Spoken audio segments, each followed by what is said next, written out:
13 verse 47 hanggang verse 50 sa pamagat na ang lambat ng kaharian.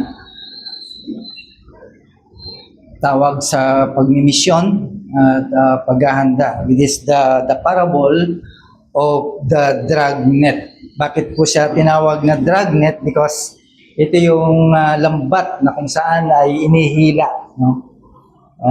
Marami pong paraan ng pangingisda. Again, muli ko po sa inyo babasahin ang aklat ni Mateo, chapter 13, verse 47 hanggang verse 50. Mateo chapter 13 verse 47 hanggang verse 50. Ang kaharian ng langit ay katulad din ng isang lambat na inahagis sa dagat at nakahuli ng sari-saring isda. Nang mapuno ang lambat, hinila ito sa pangpang, naupo ang mga tao habang tinitipon nila sa sisidlan ang mga mabubuting isda at itinapon naman ang mga isdang hindi mapapakinabangan. Gayon din ang mangyayari sa katapusan ng daigdig. Darating ang mga anghel, hinihiwalay ang mga sasama sa mga matutuwid at ihahagis ang masasama sa naglalagablab na apoy. Do'y mananangis sila at mangangalit ang kanilang mga ngipin. Manalangin po tayo. O Diyos, sa oras kong ito, aming pag-aaralan ang iyong parabola o talinghaga ng lambat. At dalangin po namin na bigyan niyo po kami, O Diyos, ng pangunawa at makuha po namin, makita po namin ang pinakamalalim na mensahe po nito. Lalo na po, Diyos, sa mga bisita po namin ngayon pa lamang nakarating sa lugar po nito, na sana, O Diyos, sa inyong biyaya ay bigyan po niyo siya ng biyaya ng pangunawa po, Panginoon.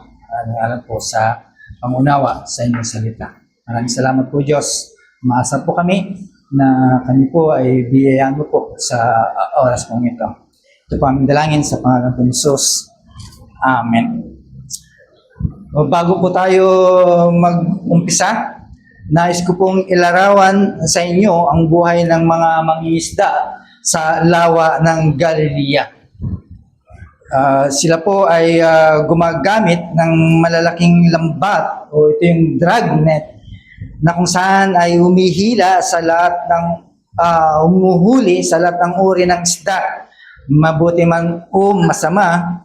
Tandaan po natin ang mga mangingisda during the time, ang kanilang mga buhay o force, ang napakahirap ang buhay pong ito because alam po natin when I was nasa Agopo ako, ang haba ng lambat pong ito ay napakahaba, no?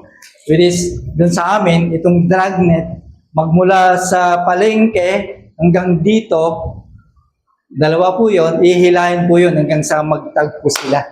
So it takes 3 hours, 4 hours para matapos po yon. Okay? Yun po yun, yung pamamaraan ng dragnet, no, na kung saan ay yung lambat. Pero dito sa lugar ng panahon ng ating Panginoon, no, ang buhay ng isang mangingisda sa lawa ng Galilea na kilala rin bilang dagat ng Galilea o lawa ng Genesaret ay nakasalalay sa mabibigat at nakakapagod na paggawa. Ito ay isang sinaunang kabuhayan. Pinatunayan ng iba't ibang traditional na pamamaraan. Alam nyo kung ano po yung nahuhuli nila. Akala po natin pag sinabing dagat ng Galilea ay mga isdang pandagat.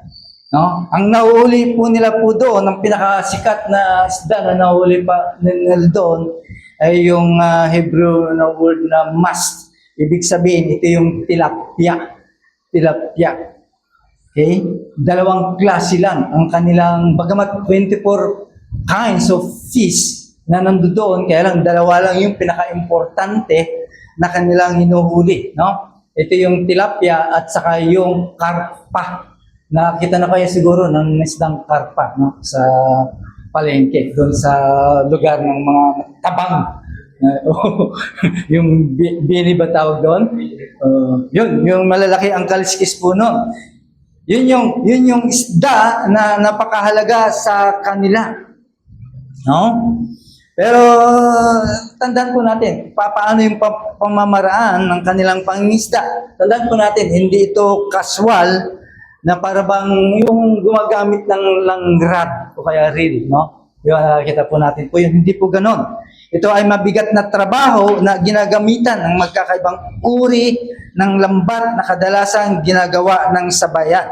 Mayroon 3 klase na ginagamit po doon, no? Una, yung cast net. Nakakita na kayo ng isa. Nag-isa lang tao na tinatapon niya yung net tapos hinihila niya. Sari-sari po doon ang nauuli. Ay, ginagamit po ito doon sa mababaw na lugar o pangpang ng dagat. And then yung dragnet o sin net, no?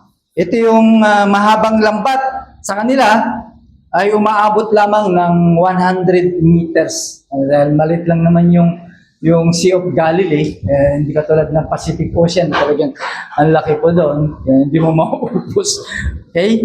At may mga lumulutang sa itaas, mayroong papataw ang tawag po doon, may float. And sa ilalim po noon ay mayroong tawag noon, yung tingga na pabigat. Ayun po ay sumasayag hanggang sa ilalim. Okay? Ito ay grupo ng tao sa paghihila. Kabilaan po yun. Meron kasing troll na tinatawag, yung malaking lambat. Dito sa atin, sa lugar po namin, mayroong grupo ng mga Taiwanese na ang kanilang net ay kasanlaki ng kalaukan. Kasanlaki ng kalaukan. No? So it means lahat ng klase ng isda ay nahuhuli po nila. Kaya sa ngayon ay wala na kaming nahuhuling isda. Ang nahuhuli na lang doon ay mga chinilas, sapatos na lang kasi naubos na ng mga Taiwanese na ito. No? Imagine yung laki ng net pong yun kasi laki ng kalaukan. Okay. And may tinatawag na tramil net, 3 patong na lambat na ginagamit sa malalim na bahagi. Sila ay sumasagwan, lumulusong sa tubig upang takutin ang mga isda papunta sa lambat. Ginagawa rin namin ito. Sometimes ginagamit namin ay dynamite, no? Para yung mga isda, especially sa mga galunggong, pag nahilo po yun, hindi na sila gagalaw. And then ihilain, lahat po ba po yun.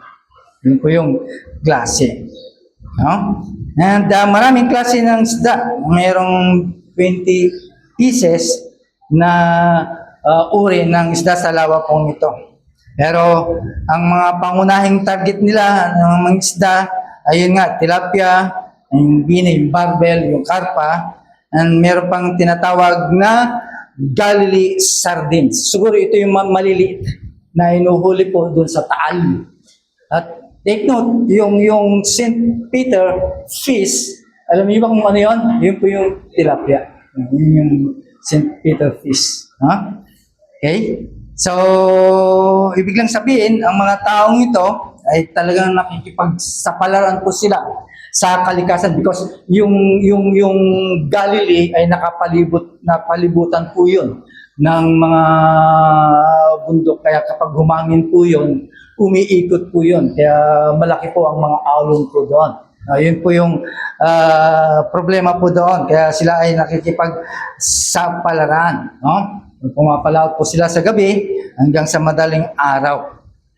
Right. So, yung panganib, yung lawas sa Galilea ay malalaki ang alon po doon. Kaya pag hinampas ang isang bangka ay maaaring tumaob. At ito yung kanilang kabuhayan, of course. Yung pagtitinda and of course, yun yung kabuhayan po nila. Now, makikita po natin ang konteksto ng pinag-aaralan po natin, ito yung talinghaga, ito yung pinakahuling serye ng 7 talinghaga na sulat dito sa aklat ni Mateo. Ito yung talinghaga ng ating Panginoon patungkol po sa kaharian ng langit.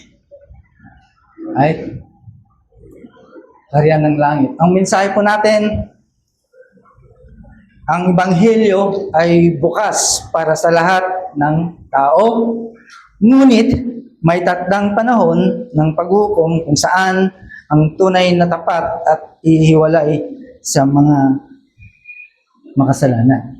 At tandaan po natin, ang parable o talinghaga, ito ay isang kwento mula sa lupa na merong significance sa langit. So it means this parable is truth. It will happen at mangyayari po ito at magaganap po ito. Now, para sa ating unang punto, ang malawak na lambat. Ang malawak na lambat, it means walang pinipili, right? Ayon sa talata 47, na kung saan ang kaharian ng langit ay katulad din ng isang lambat na inahagis sa dagat at nakakahuli ng ibang uri ng isda. Tandaan po natin mga kapatid, ibig lang sabihin, ang walang pag-ibig, ang walang hanggang pag-ibig ng Diyos sa mga tao, no? Either you are a sinner or yung nagkukunwaring walang kasalanan, right? At alam naman po natin po yan, ay sakop ng pagmamahal ng Diyos. Okay? Sa paraan na kung saan ang Ebanghelyo ay para sa lahat. Okay? Tandaan po natin, ang lambat ay inihanda ito sa isang layunin. No? Yung lambat, of course, merong specific purpose o may sole purpose ang lambat pong ito. It means, ang lambat ay gagamitin po ito sa panghuli ng isda. No? At yan po yung sinabi ko kanina. Of course, ang lambat ay hindi limitado sa lahat ng klase na mahuhuli. Mahuhuli, hindi lang mga isda kasi ang mga pumapasok. Right? May mga pumapasok, lahat ng klase ng isda. Ibig sabihin, lahat tinatanggap. No? Ngayon, kung ang lugar ng iyong pinangingisdaan, kung ito ay madumi, of course, andiyan na yung mga basura din. Ay, lahat yun, papasok. Okay? Wala pong hindi pinagbabawalan po yun kasi nakabukas po yun at inihila po yun hanggang sa pampang. So, yun po yun ay lahat ay pumapasok. Okay? Tandaan po natin mga kapatid, sa Biblia, ang lambat ay ang ebanghelyo ng ating Panginoong Jesucristo. Ang lambat, ito yung ginawa ni Kristo sa krus ng Kalbaryo. It is the finished work of Christ. Na ibig lang sabihin, ito yung kamatayan. No? Namatay si Kristo. Bakit namatay si Kristo? Mga kapatid, mga kaibigan, bakit kailangan pa mamatay si Kristo? Sino ba tayo para mamatay si Kristo? Bakit mayroon pang dapat mamagitan? Okay? Para sa iyo. So dito natin makikita na ang ibig sabihin, ito yung ebanghelyo na kung saan si Kristo ay namatay, inilibing, at muling nabuhay. Ano ang ibig sabihin po nito? Bakit po siya namatay? Bakit po siya nilibing? Bakit po siya muling nabuhay? Ayon sa Biblia, mga kapatid, mga kaibigan, namatay si Kristo alang-alang sa mga makasalanan. At yan po yung kadahilan. Siya ay nilibing. Kailangan po siyang ilibing dahil siya ay mabubuhayin after 3 days. Mabuhay. Ano ibig sabihin po nito? Na ibig lang sabihin, ang sino man na naniniwala sa ginawa ni Kristo, right? ay magkakaroon po siya ng buhay na walang hanggan. At yan po yung pinangako ng Biblia. Right? Para sa mga hindi pa nakakilala ay Kristo, alam po natin namatay si Kristo, pero hanggang doon lang. Di ba? Hindi natin tinignan kung bakit siya namatay. Ganun na lang ba yun? Namatay po siya dahil sa mga kasalanan po natin. Pag hindi po natin kinikilala po yun, at tinatanggap po yun, yung paggawa ni Kristo, yung tinapos ni Kristo, of course, ayon sa ating teksto na binasa, mayroon kang pagkalalagyan. Patulad ka rin ng isda na kung saan itinatapon. Sa amin, nung kami po'y bata pa, sumasali po ako dyan sa dragnet. Ang pinakabayad niyan ay isang tumpok na ba't ibang klase ng isda. Kasama rin po din ako sa nagsusort out. Pipili. Alam mo yung mga tinatapon po namin, yung mga botete, yung bikya, hindi, wala pa kinabang po doon. Isang iba pa na klase ng mga isda na hindi mo kilala na magbibigay ng panganib sa iyong buhay. Kaya alam po namin yung mga isda na mapapakinabangan. Right? Kaya ganito po yun ang mangyayari, mga kapatid. Right? Kapag hindi mo kikilalanin si Kristo sa kanyang tinapos, ay maaring doon ka mapupunta. Now, para sa mga Kristiyano, tandaan po natin, bilang anak ng Diyos, bilang mananampalataya, you are God's children as a fisher of men. Sa mga naligtas, sa lahat ng mga naligtas, ikaw ang may tangan ng tinatawag na lambat, which is the gospel net. Hawak mo yun. Okay? Ikaw ang magbibigay sa kanila ng ebanghelyo ng lambat. Handaan po natin. Bilang isang simbahan at bilang mga Kristiyano, tinawag po tayo na magbahagi ng salita ng Diyos sa lahat ng tao. Wala tayong pipiliin. Okay? Lahi man ito, estado man sa buhay, o ano man ang nakaraan. Tandaan po natin, ang biyaya ng Diyos ay malawak. No? Na dapat makita, malaman ng mga tao. Na dapat po nilang maranasan ang biyaya ng Diyos. Okay? Tayo ang mag-ahagis sa lambat na yan. Ipinagkatiwala po sa atin yung lambat po na yan para sa mga tao na hindi pa kilala si Kristo bilang kanyang tagapagligtas. Bilang aplikasyon na sa atin, hawak po natin ang tinatawag na lambat ng Ebanghelyo.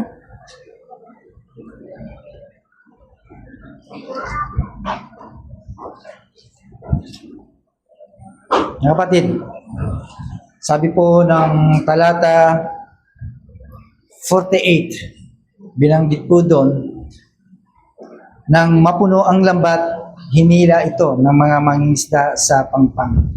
Naupo sila at pinili ang mabubuting isda at sinama sa mga sisidlan at itinapon ang masasama. Tandaan po natin, habang nandun pa yung lambat sa dagat, ay hindi sila nagsaya ng oras para doon piliin ang mga isda. Nung madala na po sa pangpang, which is, yun po dapat, no? Kapag nasa pangpang na yung lambat, At doon na mag-uumpisa ang pagpili. Okay? Ng isda na gusto mo, pwede mong itago yon kung meron kang nagustuhan. No? Pwede mong isokbit sa iyan dahil siguro hindi naman nila makikita, basta nagustuhan mo lang, di ba? Pero pag hindi na pakinabang, hayagan na tinatapon yun. Tinapon. No? Tapos kita po nila po yun. Right. Para dito sa ating interpretasyon, ito ay yung katotohanan ng paghuhukom. Right. Naniniwala po tayo, mga kapatid, mga kaibigan, na merong hangganan, merong paghuhukom. Okay? Merong hangganan ng biyaya. Kaya ngayon na yung biyaya, ngayon na yung pagliligtas. The moment na narinig mo yung ebanghelyo, ito na yung araw ng pagliligtas. Right?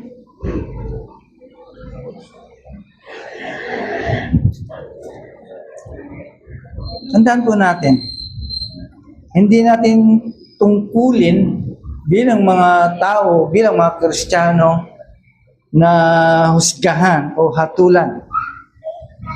Okay? Kung siya ay ligtas o hindi. Tapos alam po natin na merong bunga ng kaligtasan at merong din bunga na hindi paligtas. Pero hindi po natin tungkulin na sila po ay husgahan.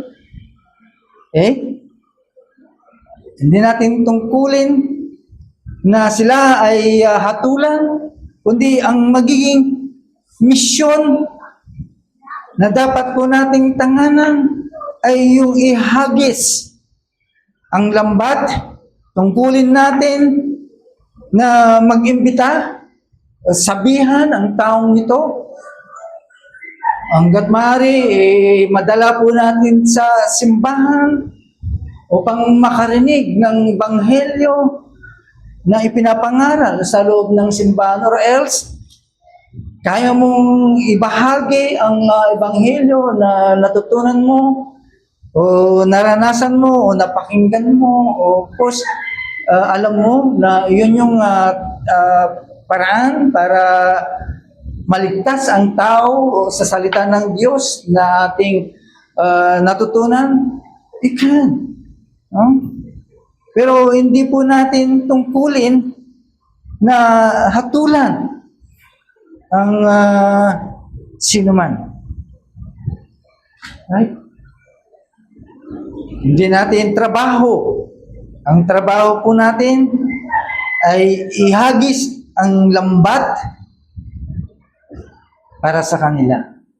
Ihagis, ibalita, o dalhin sa kanila ang ebanghelyo. Tandaan po natin, sa talata 49 hanggang 50 ay merong seryoso na binanggit po doon. Ito yung mabigat na salita pagdating sa pagliligtas o kaligtasan. Kaya napakahalaga, mga kapatid, ang pagliligtas. Dahil sinabi ng teksto na binasa po natin, ganyan din ang mangyayari sa katapusan ng mundo. Diba? Ang sabi po doon, darating ang mga anghel at ihiwalay ang mga masasama sa mga matutuwid. Tandaan po natin, may seryosong kahinatnan ang pagtangi ng Diyos. Ang talinghaga pong ito ay hindi lamang tungkol sa ebanghelyo o sa pag-ibig ng Diyos, kundi ito isang banal na babala tungkol sa magaganap o mangyayari sa mga tao na wala pa kay Kristo. Means, naniniwala po tayo na merong impyerno at merong langit. Lahat po tayo, naniniwala po tayo. That's why tayo nagsusumikap. At least, mapunta po tayo. That's why we are using all the means.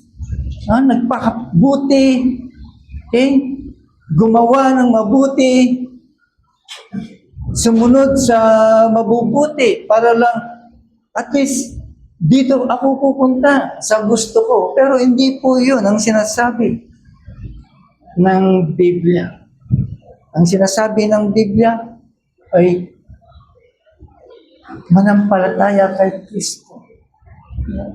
Magsisi sa kasalanan. At ariin si Kristo bilang iyong tagapagligtas. Yan ang maliwanag na sinasabi sa pinag-aaralan po natin regarding po dito sa talinghaga ng lambat. Mga kapatid, mayroong panawagan.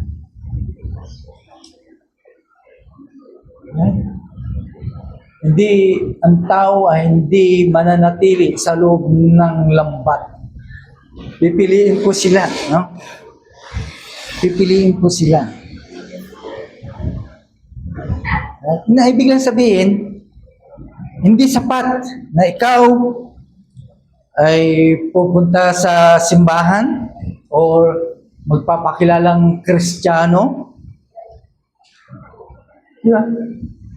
Hindi sapat po yun. Kasi tatanungin ka, ang tanong, nagbubunga ka ba? May bunga ba? Meron bang bunga ng matuwid na pamumuhay? Meron bang magandang gawa? O magandang kadahilanan sa buhay mo bilang isang mananampalataya kay Kristo?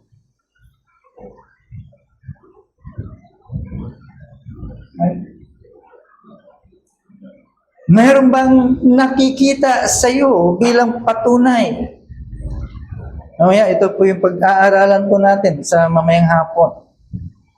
Nahanda po tayo sabihin sa mga tao ano ang meron. Ano yung pag-asa na meron ka. Ano yung nakikita sa iyo na makita ng tao para sabihin nila, pwede ko bang malaman yung tangang-tangang pag-asa? Pero mga kapatid,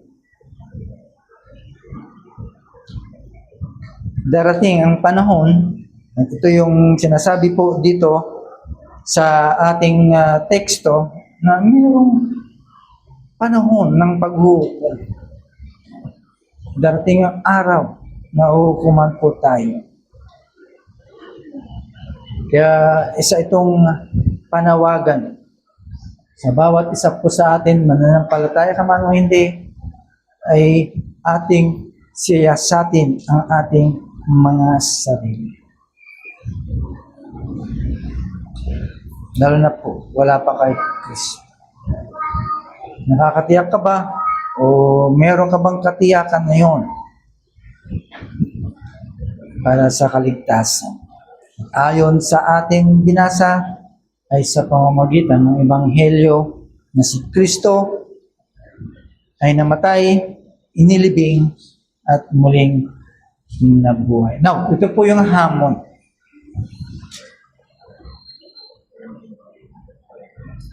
Ito yung hamon. Bilang mga mangingisda ng tao, patuloy ba nating inihagis ang lambat ng Ebanghelyo? Patuloy ba nating ibinabahagi sa kanila, sa ating mga pamilya, sa ating mga katrabaho, o sa komunidad?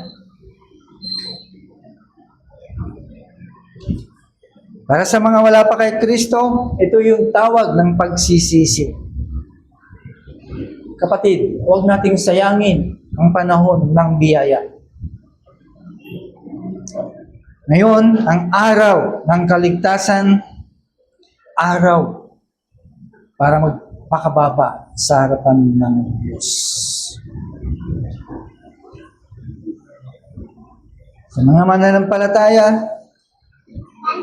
tulad natin, ipanalangin po natin na magkaroon po tayo ng lakas ng loob na may pahayag ang salita ng Diyos at biyaya na mananatiling tapat hanggang sa kanyang pagbabalik.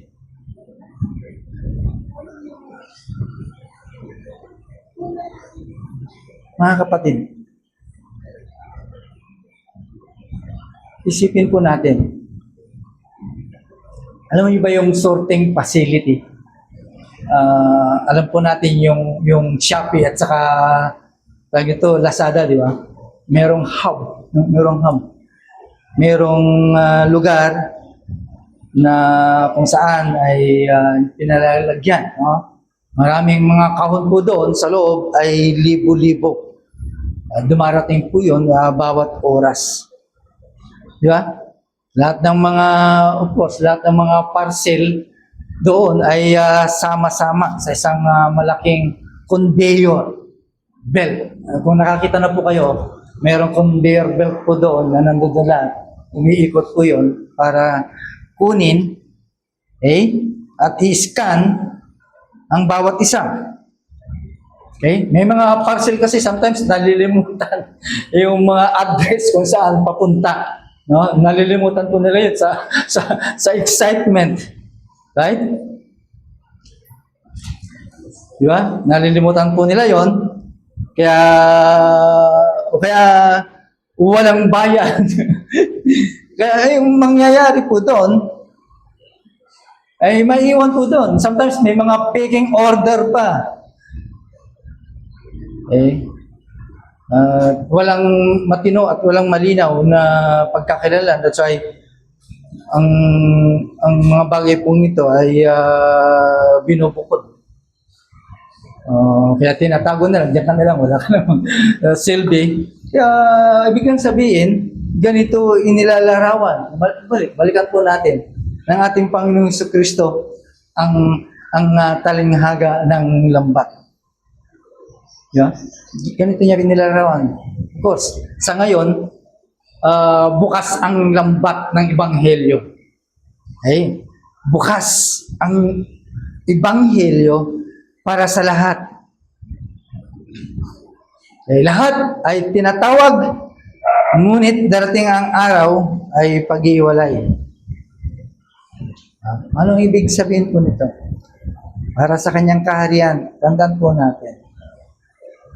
Mga tunay na mananampalataya, mga Kristiyano na kung saan nahugasan ng banal na dugo ng Panginoon Jesucristo dahil sa kanilang pagkilala sa kanilang tagapagligtas. Mga kapatid, ito po ay paalala para sa bawat isa po sa Kristiyano ka man o hindi, sabihin po ay paalala po sa atin. Manalangin po tayo.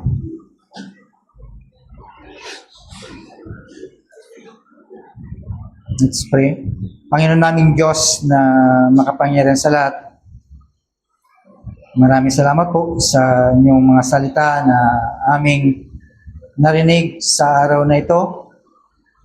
Salamat sapagkat ipinaalala niyo po sa amin ang talinghaga ng lambat na nagpapakita kung gaano kalawak, kalalim, at walang pagpili ng iyong pag-ibig at biyaya mo sa lahat ng tao, sa loob ng tao. Turuan mo kami na maging tapat na mangingisda ng tao. Bigyan niyo mo kami, Panginoon, ng tapang, tiyaga, at pagmamahal upang patuloy namin na may hagis ang lambat ng iyong mabuting balita sa aming mahal na pamilya, sa aming mga kaibigan, sa aming mga katrabaho o sa aming komunidad. Panginoon, alam po namin, Lord, na ang talinghaga po ito ay katotohanan at mangyayari po ito. Sana po, Diyos, sa pagkakataon po ito, biyaya mo po sa sino man na wala pang kasiguruhan ng kaligtasan. Kanimi naman, mga Kristiyano po Diyos, Diyos po namin. Sana ay kami, yung mga mabubuting isda na nagbubunga patuloy ng katwiran, kabanalan, at higit sa lahat ng Diyos, ang pag-ibig sa iyo. Habang hinihintay po namin ang takdang panahon ng iyong pagbabalik, Panginoon, ay panatilihin niyo po kami na laging handa, laging gising sa bawat gawain dito sa loob ng aming sambahan.